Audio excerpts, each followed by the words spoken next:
Opinion pole ફક્ત opinion pole નથી, આ મેગા ઓપિનિયન પોલ છે, કારણ કે દેશભરના લોકોનો અમે મત લીધો છે કે 2024ની લોકસભા ચૂંટણીમાં શું તેઓ વિચારી રહ્યા છે, કયા મુદ્દાને લઈને તેઓ મત આપવા જઈ રહ્યા છે. મારી સાથે છે સિદ્ધાર્થ.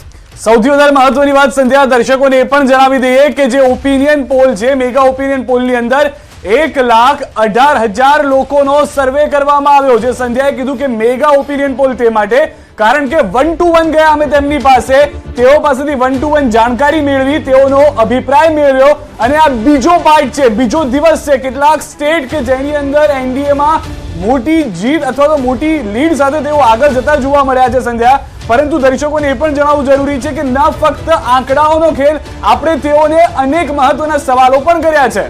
બિલકુલ, તો વિશ્વના સૌથી મોટા લોકશાહીના પર્વની હવે ઘડીઓ ગણાઈ રહી છે. ગમે ત્યારે ચૂંટણીની તારીખોનું એલાન થશે અને ત્યારે લોકસભા ચૂંટણીની તારીખો જાહેર થાય તે પહેલા જ ન્યૂઝ 18 નેટવર્ક દ્વારા દેશનો સૌથી મોટો ઓપિનિયન પોલ કરવામાં આવ્યો છે. આગામી લોકસભાની ચૂંટણીમાં કોણ સત્તાના સિંહાસન પર બેસશે ત્યાં જનતા નક્કી કરવાની છે.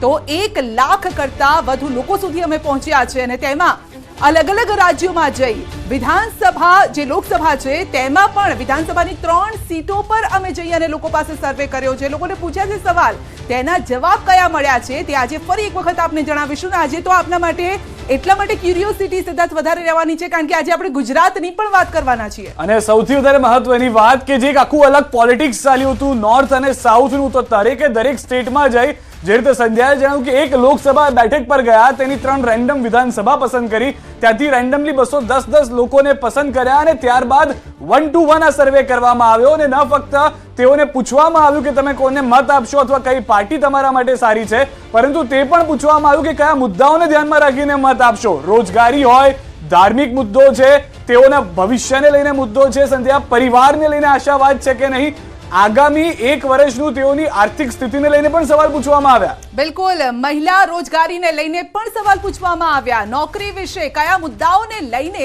જનતા મત આપવા જવાની છે, જેમાં લોકોએ કહ્યું કે અમે નોકરીનો પણ મુદ્દો હશે, સુરક્ષાનો પણ મુદ્દો હશે, તો ગુજરાતમાં શું છે જનતાનો મૂડ તે પણ અમે લઈને આવવાના છે. ગુજરાતની 26 બેઠક પર શું છે જનતાનો મિજાજ તે પણ અમે લઈને આવવાના છે. ન્યૂઝ 18 ના મેગા ઓપિનિયન પોલનો આજે બીજો દિવસ છે. ગઈકાલે પણ અમે 6 વાગ્યાથી 10 વાગ્યા સુધી સતત આ મુદ્દા ઉપર ચર્ચા કરી હતી, આપને સ્પષ્ટતા એ મુદ્દાની વાત કરી હતી.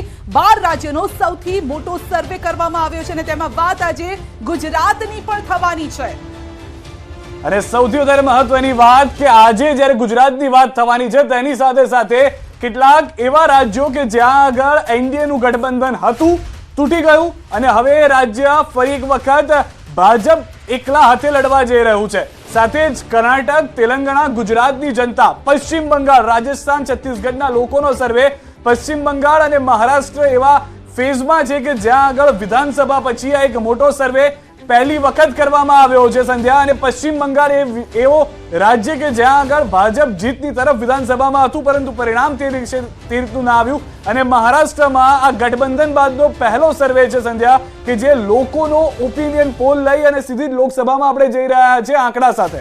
બિલકુલ, કારણ કે CAA લાગુ કર્યા બાદ આ